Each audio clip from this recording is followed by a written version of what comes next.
ಕಾರ್ಯಕ್ರಮಕ್ಕೆ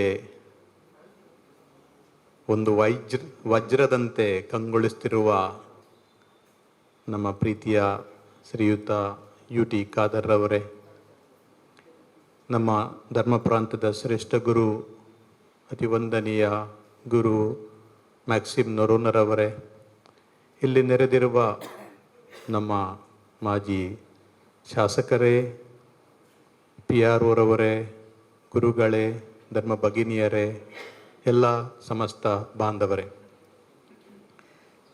ಈ ಕಾರ್ಯಕ್ರಮಕ್ಕಾಗಿಯೇ ಬೆಂಗಳೂರಿನಿಂದ ಬಂದು 11 ಗಂಟೆಗೆ ಪುನಃ ಹಿಂದೆ ಹೋಗುವುದೆಂದರೆ ನಮ್ಮ ಮೇಲೆ ಇಟ್ಟ ಅಭಿಮಾನ ಅದೆಷ್ಟು ಅಂತ ನಾವು ತಿಳಿದುಕೊಳ್ಬಹುದು.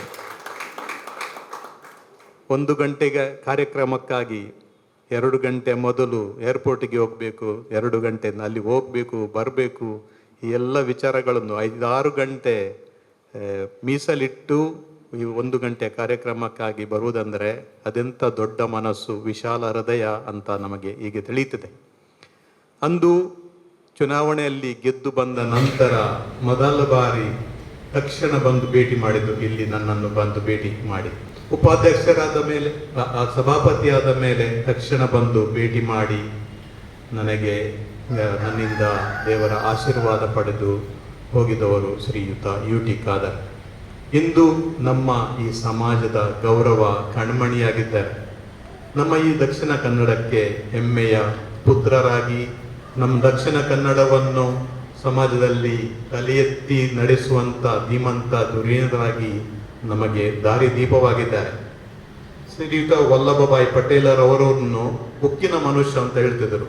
ಅನೇಕ ಪ್ರಾಂತ್ಯಗಳನ್ನು ಒಟ್ಟುಗೂಡಿಸಿ ಈ ಭಾರತದ ಸಾರ್ವಭೌಮತೆಗಾಗಿ ದುಡಿದವರು ಹಾಗೂ ಫೆಡರೇಷನ್ ಮಾಡಿದರು, ಇಂಡಿಯನ್ ಯೂನಿಯನ್ ಮಾಡಿದ ಉಕ್ಕಿನ ಮನುಷ್ಯ ಅಂತ. ಇಲ್ಲಿ ಒಬ್ಬರು ಉಕ್ಕಿನ ಮನುಷ್ಯ ಇದ್ದಾರೆ, ಅವರ ಹೃದಯಗಳನ್ನು ಬೆಸೆಯುತ್ತಾ ಇದ್ದಾರೆ.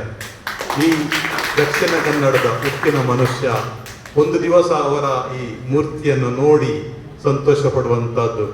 ಅಂಥ ದೊಡ್ಡ ಮೂರ್ತಿ ಬೇಕಿಲ್ಲ ನಮಗೆ ಇವರ ಮೂರ್ತಿ, ಇವರ ಸೈಜಿನೇ ಮೂರ್ತಿ ನಮ್ಮ ಈ ಸಮಾಜದಲ್ಲಿ ಇಟ್ಟು ನಮ್ಮ ದಕ್ಷಿಣ ಕನ್ನಡದ ಜನರ ಹೃದಯಗಳನ್ನು ಬೆಸೆದ ಉಕ್ಕಿನ ಮನುಷ್ಯ ಅಂತ ಹೇಳಿ ಇವರಿಗೆ ಗೌರವ ಮಾಡುವ, ಅಭಿಮಾನದಿಂದ ನೋಡುವಂತಹ ದಿನಗಳು ನಮಗೆ ಬರಲಿ. ನಮ್ಮ ಈ ನೆಹರು ಮೈದಾನ ಸುಮಾರು 24 ಎಕರೆ ಭೂಮಿ ಕೊಟ್ಟವರು ಕ್ರಿಶ್ಚಿಯನ್ ಒಬ್ಬ ಶ್ರೀ ರೊಜಾಲಿಯಾ ಕುಯೆಲ್ಲೋರವರು. ಇಂದು ಎಲ್ಲ ಜನರ ಆಟೋಟ ಸ್ಪರ್ಧೆಗಳಿಗೆ ನೆಹರು ಮೈದಾನ ಕೊಟ್ಟು 24 ಎಕರೆ ಭೂಮಿ ಕೊಟ್ಟು ಜನರಿಗಾಗಿ ಎಲ್ಲರಿಗಾಗಿ ಕೊಟ್ಟ ಈ ಮೈದಾನ ನಮ್ಮ ಒಂದು ಕೇಂದ್ರ ಮೈದಾನವಾಗಿ ನಮ್ಮ ಎಲ್ಲರ ಈ ಬಂಧುತ್ವದ ಹೃದಯಗಳ ಬೆಸೆಯುವಿಕೆಗೆ ಸಹಕಾರಿಯಾಗಬೇಕು. ಯಾವುದೇ ದ್ವೇಷದ ಮಾತುಗಳಿಗೆಲ್ಲ ಬದಲಾಗಿ ಪ್ರೀತಿ ಬಾಂಧವ್ಯಗಳನ್ನು ಬೆಳೆಸುವಂತಾಗಬೇಕು. ದುಬೈಗೆ ಒಂದು ಬಾರಿ ಹೋಗಿದ್ದಾಗ ಅಲ್ಲಿ ಮಂತ್ರಿಯವರು ಹೇಳಿದರು, ಇಲ್ಲಿ ಕೆಲವು ಮಂತ್ರಿಗಳನ್ನು ನೇಮಿಸಿದ್ದಾರೆ, ಮಿನಿಸ್ಟ್ರಿಗಳನ್ನು ನೇಮಿಸಿದ್ದಾರೆ. ಅದೆಂತಂದ್ರೆ for good relationship, for peace, for tolerance. ಜನರ ನಡುವೆ ಇಂತಹ ಪ್ರೀತಿ ಬಾಂಧವ್ಯಗಳನ್ನು ಬೆಳೆಸಲು ದುಬೈಯಲ್ಲಿ ಮಿನಿಸ್ಟ್ರಿಗಳನ್ನು, ಸಚಿವಾಲಯಗಳನ್ನು ನೇಮಿಸಿದ್ದಾರೆ. ಅಂದರೆ ಎಲ್ಲಿ ನಾವು ಸಮಾಜದಲ್ಲಿ ಈ ಸೌಹಾರ್ದತೆಯನ್ನು, ಬಂಧುತ್ವವನ್ನು ಬೆಳೆಸ್ತವೆಯೋ ಅಂತ ಸಮಾಜ ಉದ್ಧಾರವಾಗ್ತದೆ ಎಂದು ಅವರು ಹೇಳಿದರು ಆ ಸ್ಟೇಜ್ನಲ್ಲಿ. ಆದ ಕಾರಣ ನಮ್ಮ ಈ ಊರಲ್ಲಿ ಕೂಡ ಅಂತಹ ಬಾಂಧವ್ಯ ಬೆಳೆಸಲು, ಬಂಧುತ್ವ ಬೆಳೆಸಲು ನೀವು ಕೊಟ್ಟ ಮಾತು ಖಂಡಿತವಾಗಿ ಅದು